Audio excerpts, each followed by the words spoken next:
And I think one of the reasons it's difficult is because we can't accept reality for what it is. We want things to be different to the way they are. But the problem is, if you pick a battle with reality, you're never going to win.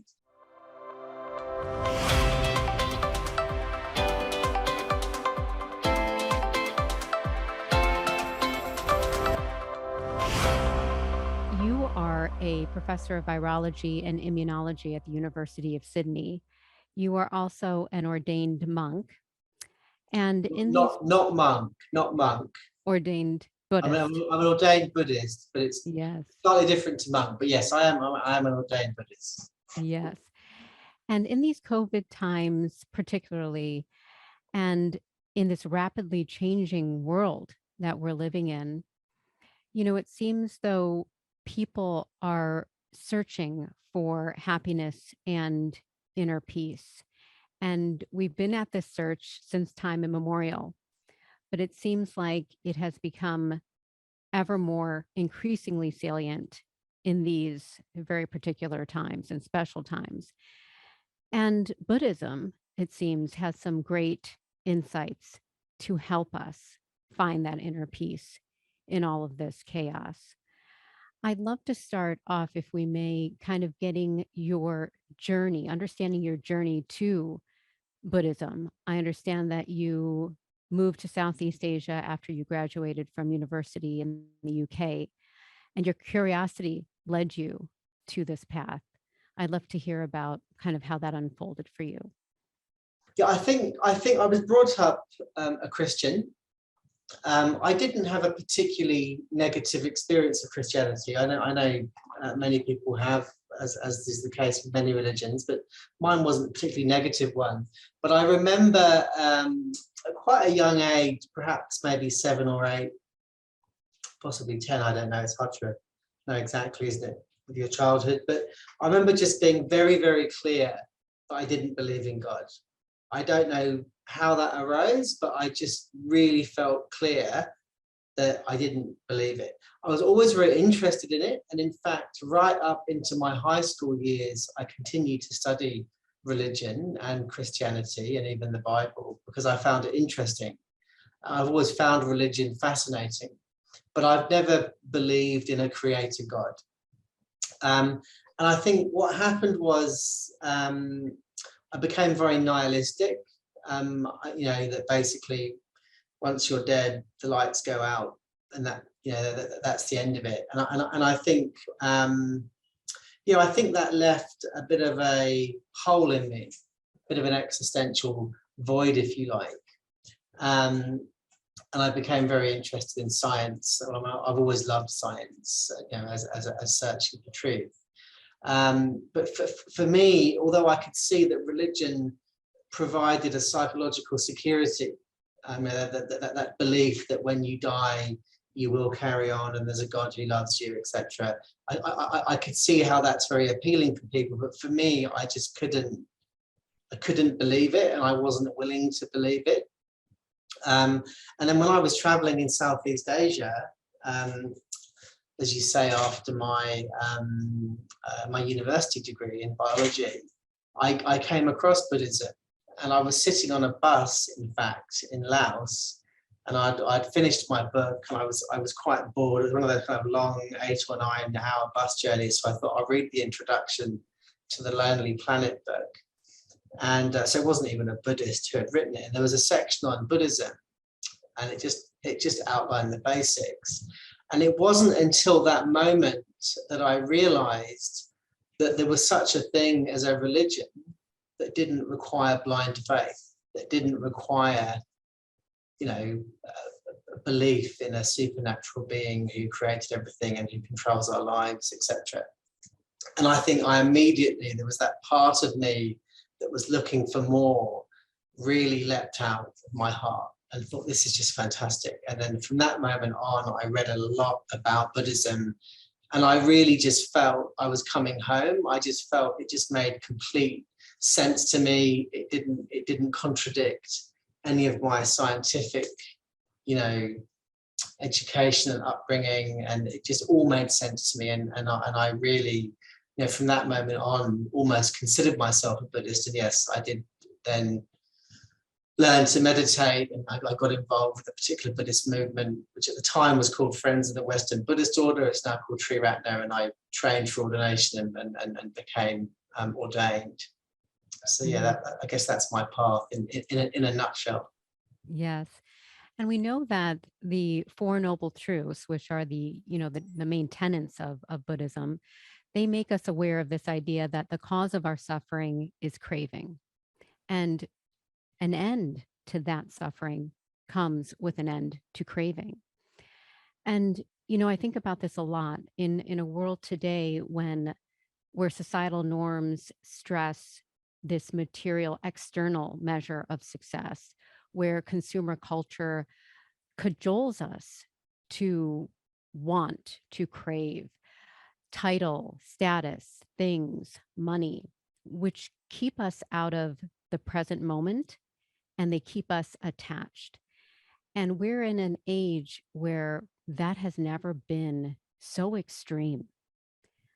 I'd love to get your thoughts on, and this suits so well with the Buddhist Noble Truths, this concept and the juxtaposition to what we're facing in society today. I'd love to get your view on that, on this idea that we're almost forced in a way into craving.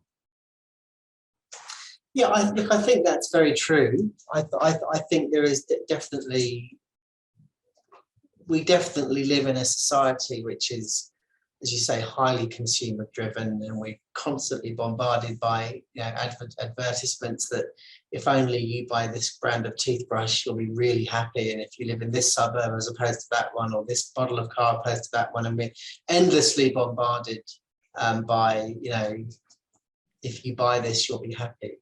And of course, we never are. I mean, even though the evidence is in front of our eyes, that it never does, in fact, make us happy. I mean, obviously, it does give us a temporary relief from suffering, or we wouldn't do it. But it doesn't last very long. So, yeah, I think there's definitely that is a very unhealthy aspect, I think, to our consumer society. But I think we can't just blame it on society.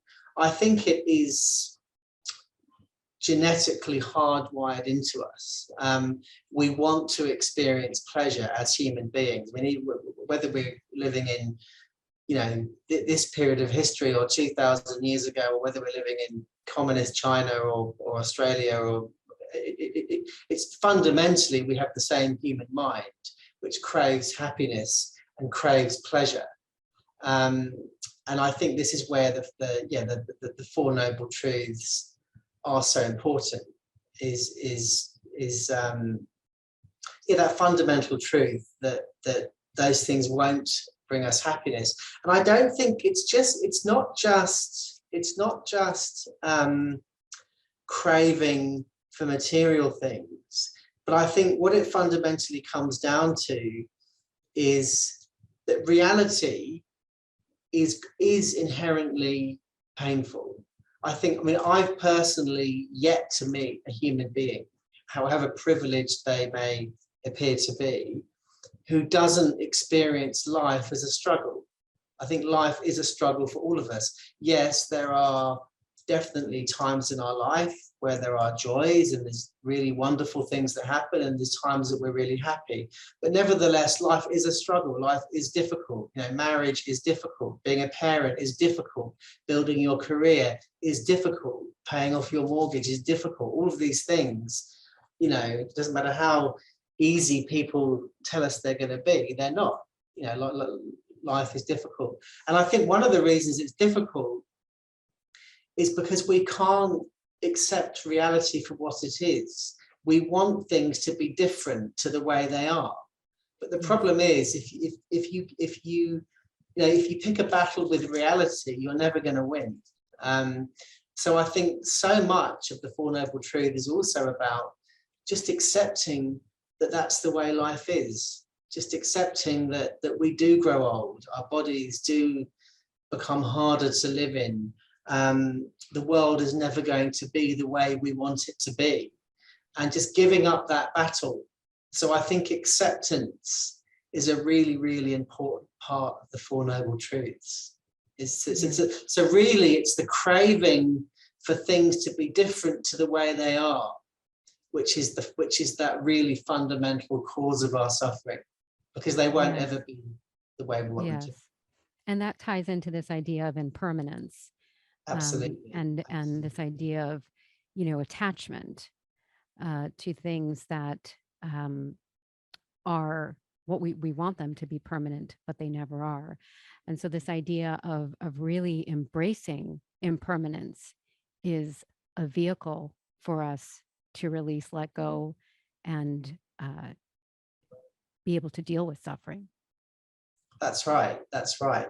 As you say, I mean, it's one of the things that I really like about Buddhism, is that, it accepts the fact. Yes, you're right. It starts from the fact that, as you say, everything's impermanent. Everything is in a constant state of flux. So by definition, if something is impermanent, it can't bring us a reliable sense of security. And of course, that extends to our relationships, our cars, our families, other people, our own life. Everything is in a state of flux. So when we become attached to something for our psychological security, it can't provide that, at least in a lasting fashion, but because it is subject to change.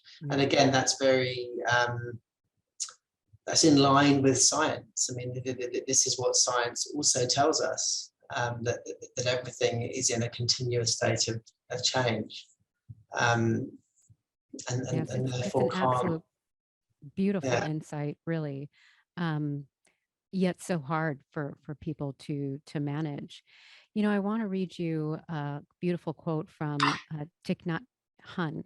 As you know, he recently passed, beloved Zen master, and in my mind, possibly one of the greatest Buddhist leaders and figures in our life, in our era. He said, many people think excitement is happiness, but when you are excited, you are not peaceful. True happiness is based on peace. And I wanted to bring this up to you because to me, it's a very powerful idea, because we are so lulled into wanting to be excited and feeling that excitable memories, excitable experiences are what we need. And actually what he's saying is those like we're talking about are never permanent, and wanting and craving those will get us not very far. Yeah, I mean, I would. It would be difficult to put things more eloquently than Thich Nhat Hanh, but I mean, absolutely. I mean, I think this is one of the problems that we have in the West. I was listening to actually something in Australia on Radio National recently. There was a whole hour documentary on what is happiness, and there's so many different things that happiness can mean. But you're right, that sense of excitement, and when your mind is agitated, yes, it does feel very nice. But I, as you say, I mean, there's a very beautiful sutta where the Buddha's stepmother asks the Buddha, "What is your teaching?" In a nutshell, I've heard all these different, interpretations of your teaching, but in a nutshell, what does it mean? And the Buddha basically says, whatever makes your mind peaceful and calm, that is my teaching. I mean, that's a slight simplification of the sutta, but I think that's absolutely right. I think what we mean as Buddhists by happiness is contentment and calm, and a state of peace. A state of peace. Isn't that interesting that we define success in an unhealthy way, and we also, it seems, define happiness in an unhealthy way. And that perhaps needs to be re-examined. What is happiness? I think absolutely it does, and I know there's lots of research that's actually going on this at the moment. But I agree. I think we need to be clear what happiness means. And I think one of the things I like about Buddhism, as opposed to say Western psychology, is Buddhism has lots of words to define these different positive mental states. Whereas if you look at Western psychology, for example, we have lots and lots and lots of different definitions for unpleasant states of mind, for various levels of anxiety and depression and psychosis. And there's all these hundreds of different terms that we can subdivide all these painful states of mind. But we don't have many words, we don't have much vocabulary to talk about all the different shades of things like happiness and contentment and peace and joy, which is when you look at the Pali and the Sanskrit words, Buddhism has a much wider plethora of terms to differentiate, exactly as you're saying, between these different things. And in Buddhism, it's quite clear that sensual pleasure, or sukha, is considered a negative mental event. I mean, it may well feel pleasant, but it's a negative mental event. Whereas things like calm and contentment are positive mental events. I mean, ultimately, what Buddhism is aiming to achieve is a sense of equanimity.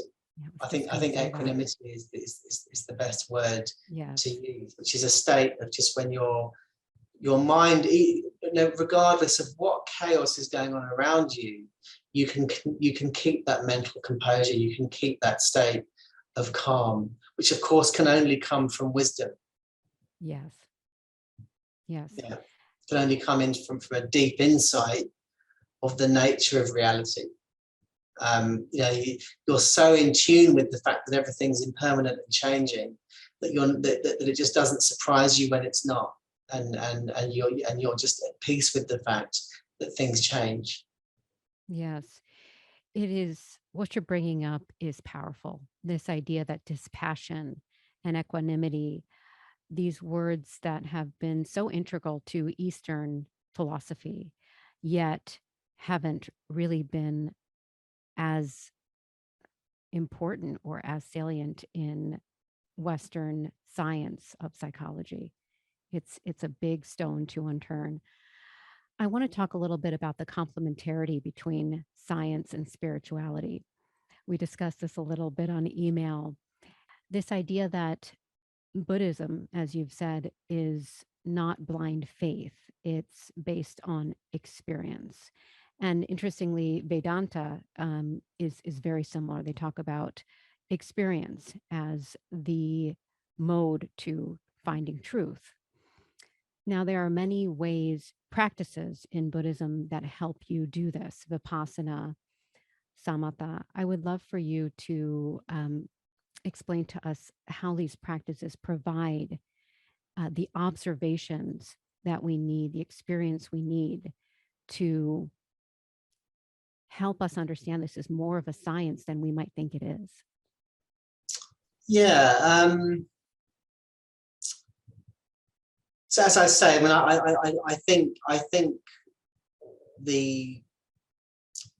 I think Buddhism and science are both motivated by an uncompromising search for truth, which I think is very similar.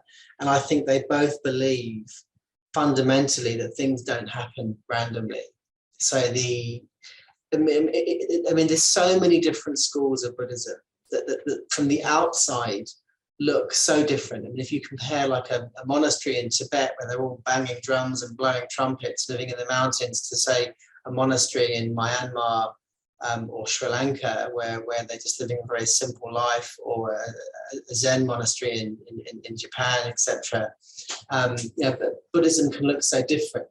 But the fundamental truth, the fundamental dogma, if you like, of Buddhism, which lies at the heart of every school, is the idea of pratichet samutpada, which means, as you say, everything is in a constant state of flux, everything is impermanent, and everything influences everything.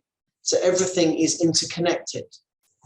And again, I think this is what science shows us again and again and again. And I think what Buddhism and science both say is, well, I mean, from a scientific experiment, conduct the scientific experiments and see what the results are. Buddhism would say, well, you know, the Buddha said, you know, you should not take what I say on blind faith. You should test my teachings in the fire of your own experience. So I think that what both Buddhism and science say is, well, you need to experience it. You need to have the evidence before you believe it. But at the same time, just because it's not part of your experience doesn't mean that you should reject it. You know, you should be open-minded to the fact that, well, you could be wrong, or there are, you know, things that you have yet to be experienced. So you can just be open-minded about it. And I think the way Buddhism approaches that is that it says that if your mind is troubled and turbulent and just agitated, well, you can't see things as they really are, because basically reality, you know, presents itself to you through the senses, so through sight and hearing and sound and thoughts, etc. But what happens is that we, because of our craving and our opinions, we twist everything. We twist everything to see things from our own perspectives.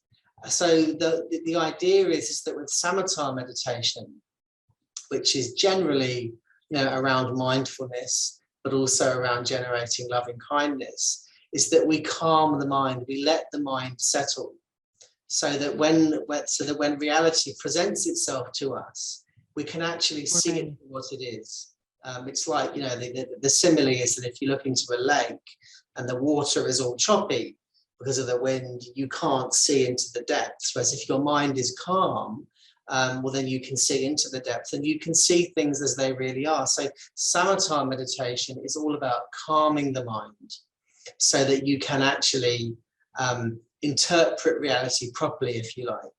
And then vipassana meditation is generally, you know, where you, once you've calmed your mind, you actually start to reflect, well, what is the nature of reality? So you can reflect on impermanence. I mean, a very beautiful practice that I like is what's called the 6 element practice, where you reflect that your body and everything is made of elements, and how there is a constant exchange between yourself and the outside world. So all the time you're bringing things into your body, you're eating, you're drinking, you're breathing in air. So literally every time you breathe, your body changes.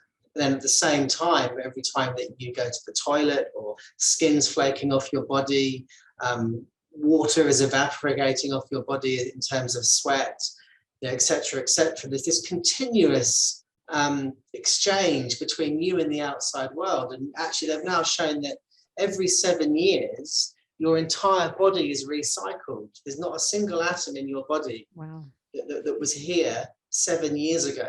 So you literally, you know, who I am today just didn't exist at all 7 years ago. And so of course so those kind of what are called vipassana practices, where you're really, really kind of taking reality on, but in the context of a calm mind, and also a mind which is imbued with love and positivity, because those kind of experiences, when you really see into that, can really freak you out, because you realize that reality really is not what it seems at all. And that even the idea of ourselves as a fixed thing moving through space and time, which we all just take for granted, isn't true at all. And whether you're a scientist or a Buddhist doing meditation, you can see that. But when you actually realize that, it can be very, very frightening. So yeah, Vipassana meditation practices are where you really reflect on the impermanence and interconnectedness, to help bring you more in line with reality. And of course, once you see the world in that way, well, then you are seeing things as they really are, and you will suffer less, because your whole mode of being is more in tune with the way things actually are. But you do need to have that calmness of mind, the contentment, and the emotional positivity in order to be able to do that. And I think this is one of the things that I'm a bit skeptical about, is when you hear people who've really never practiced Buddhism or meditation before, and they go away and they do these 10 days Vipassana meditation retreats, so never meditated before. Basically most people experience it as an extremely unpleasant experience. But I think because they don't have that body of practice and samatha practice, those insights can't go very deep. So you really, I think you need to have both. Yeah. How insightful. And I know personally so many people who have done Vipassana retreats, and I have yet to hear about this idea of really needing ease before you go into it. The ease, the letting go of the mind, the peace in the mind that creates the impact that Vipassana really wants to make or should have on you. Possibly they're not getting the experience that they're looking for.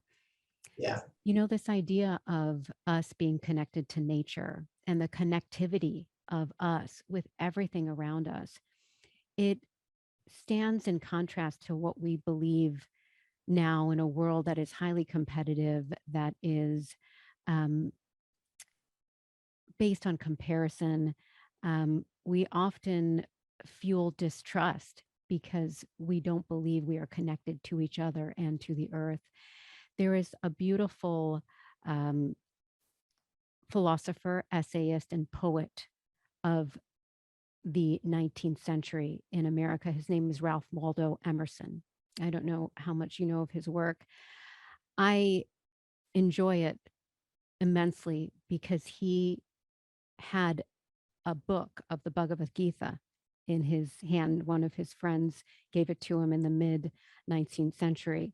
And from there, he began speaking about transcendentalism and this idea that, you know, there is truth really within us. This idea that we shouldn't believe without evidence. All the things we're talking about, he was speaking about in the mid 19th century. And I want to read you one of his quotes. He says, "The soul rules over matter. The soul rules over matter." And what he's getting at is limitations of Newtonian science. So this idea of, you know, is there a limit to the way we are looking at the world through the lens of Newtonian science, through the lens of matter? Is there something bigger and not measurable that we're missing? So the question really is, how can spirituality bring us better answers to humanity's search for inner happiness and peace? I mean, again, these are big questions. I have to say, this is one of the few questions that is unresolved in me as a Buddhist, because, and I think it's where Buddhism and science do differ, is that science generally states that matter is primary, and that basically consciousness arises on the basis of matter. That, you know, without having a brain and a body, you can't have consciousness. Whereas at least some schools of Buddhism would say it's the other way around, that consciousness comes first, and that consciousness precedes matter. And it's something that I haven't resolved in my own mind, really. But in terms of So just to clarify your question again, so you're saying how can spirituality, how can these ideas, you know, whether it's in Buddhism or Vedic traditions or in any traditional religious or spiritual traditions, how can those ideas help us get the answers that we're looking for, that perhaps science isn't able to help us with, in terms of finding that inner peace and happiness? And we talked about, you know, a bit of that early on, but this idea that, you know, perhaps we're just not giving spirituality enough value. Yeah, look, I think that's so I guess the answer to my question for that are really practices. So I think one thing that religion has, all religions, whether they're theistic or non-theistic or Eastern or Western, is a code of ethics. And I think that's something that's a very important aspect of that science doesn't necessarily present. Because I think when you meditate, and whether you're doing samatha or vipassana practices, when you meditate, anybody who has meditated will have experienced this, is you come up against your conscience pretty quickly, and so all of those regrets, all of those behaviors that we know cause ourselves suffering and cause others suffering, they really start to become apparent, and you start to feel really shameful about it, and I think that this is why ethics are so important. It's so important that we can have a clear conscience, and the only way to really have a clear conscience is to live in a kind and compassionate way. And I think that's something that Buddhism, in particular, really does bring. I think mindfulness is another really, really important way, because I run quite a lot of mindfulness activities for frontline health workers, so people who are working in high stress hospital departments. And I think one of the things that we do as human beings is that we get very caught up in the past. So we hold a lot of resentment and anger about things that have happened to us, or we crave those kind of past experiences when everything was wonderful. But as far as I know, no one's invented a time machine yet, and we can't change the past. So we have to accept it. Now, if we've been traumatized by the past, then yes, we might need to go back with a psychotherapist or a counselor and relive those experiences in order to come to terms with them. But generally speaking, we have to learn to let the past go. And at the same time, we also spend a lot of time worrying or craving of the future. So a lot of anxiety about, well, what am I going to do? What happens if my husband dies and I can't pay the mortgage anymore? All these fears that we have about the future, and all these cravings about winning the lottery or winning a Nobel Prize. But again, the future, and the older you get, you realize this, the future is so unpredictable. We just don't know what's going to happen in the future. But the reality is, the only thing that we ever experience is the present moment. And I think the more we can engage with the present moment, and the more that we can find ways of being content in the present moment and finding joy in the present moment and not seeing the present moment as boring, right? Well, then that by definition will fundamentally transform our lives, because if we're happier in the present, then we're happier. And I think mindfulness is an extremely powerful tool to do that. So I lead a lot of walking meditations, for example, where I ask people to focus on their feet and then focus on maybe feeling the sensations of their trousers moving against their legs, or looking for a color that they particularly enjoy. But the point is looking for something in your present experience that is enjoyable. So looking for those simple pleasures, even if you're really stressed and you're running between, you're in an ICU department or a labor ward, and you've got 6 people giving birth and you're short-staffed, where can you find happiness and contentment in the present moment? What's your favorite color? Red. Well, look for something red.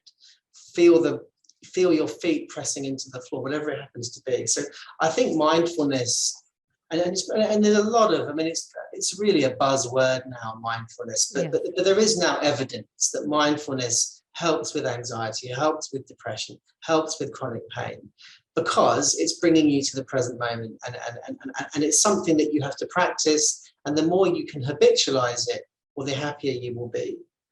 So I think mindfulness and a code of ethics are really important, and in fact they are really what that really is the groundwork, I would argue, to a meditation practice, because it's not really until you can learn to enjoy the present moment and really resolve your conscience, at least improve your conscience, that when you do close your eyes and meditate, you don't feel like you're just this horrible person. You think, no, I am a person who's making an effort. Yeah, I'm not perfect, but I'm trying to better myself. Well, that's when your mind will calm and be settled, and that's when you'll get insight. So I think there are two things. But one thing I do think there, which I wanted to mention, is one of my favorite historical figures in science is Albert Einstein. Yeah. And I think Albert Einstein, obviously, he first of all, he came up with the theory of special relativity, which is the kind of E equals mc squared, and the interrelationship between matter and energy. And then, of course, when he added gravity to that theory, he came up with the theory of general relativity, which is where space and time bend, and that's what gravity is, and all of those kind of things. But what I love about Albert Einstein was he wasn't really a mathematician. So most physicists and people working on these big things do it through maths. Albert Einstein used his imagination as much as he did maths. And when you read some of the non-scientific quotes, that Albert Einstein came up with, which directly came from his theories on physics, some of them really blow you away. So I printed one of them out. So this is a quote by Albert Einstein in 1950. So this is well after he had come up with his theories of special relativity and general relativity. But he says, a human being is a part of the whole called by us universe, a part limited in time and space. He experiences himself, his thoughts and feelings, as something separated from the rest, a kind of optical delusion of his consciousness. This delusion is a kind of prison for us, restricting us to our personal desires and to the affection for a few people nearest to us. Our task must be to free ourselves from this prison by widening our circle of compassion to embrace all living creatures and the whole of nature in his beauty. And to me, there's the living proof that there's a connection between these advanced scientific theories and religion, because you couldn't put that better, really. He's basically encapsulated Buddhism without being a Buddhist, but that's come from an understanding of the nature of reality. And so there's hundreds of quotes by Einstein similar to that. He's the perfect example. Absolute perfect model for the blending of the two, and for the necessity to do so. Dr. Harman, I'm going to stop at this final question, and I thank you so much again for your time. This has really been a pleasure. We talked a lot about the definition of happiness being re-examined. The definition of success, I alluded to it a little bit earlier, also must be re-examined for us to truly find that space of peace. I'd love for you to tell us, if you could, what your definition of success is currently. It changes when we're in our 20s, we have a certain definition, much different than when we become parents and as we age. What's your definition now? So I think my definition of success ultimately is to have an equanimous mind, equanimity. But I think to put that in a more practical sense, I think it's psychological integration.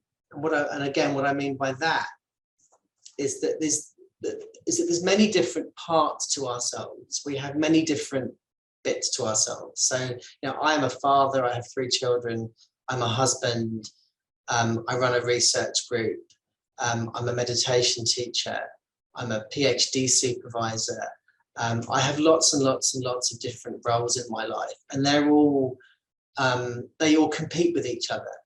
And I think what can happen is that we can have a lot of inner conflict, because Andrew or Shantideva, the father, might want, and husband might want different things to Shantideva Andrew the Buddhist, who'd like to go meditate. And again, that will be very different to Andrew Harman, the scientist, who wants to win a Nobel Prize or to be the best scientist ever. And I think one of the things that meditation and mindfulness really does is it brings all of those parts of ourselves together into a more consistent whole. So we become more psychologically integrated, and we have much less inner conflict. So I think for me, success is being able to truly know ourselves and to truly know all the bits of ourselves, and for all of those parts of ourselves to be working together in harmony. So to me, I think that is equanimity. That is a big part of equanimity. That you can be part of a global pandemic where everyone's going crazy. We're living in truly unprecedented times. You can be part of you can have a chaotic life, but maintain your inner composure and maintain at least more equanimity than perhaps you could have done previously. So to me, that would be my definition of success, which I think ties into everything that we've spoken about today. Indeed. Beautiful. Thank you so much again. My Truly pleasure. appreciate your time. For more on how to find calm and freedom in a fast-paced world, hit the subscribe button below. And please share this wisdom with someone you love.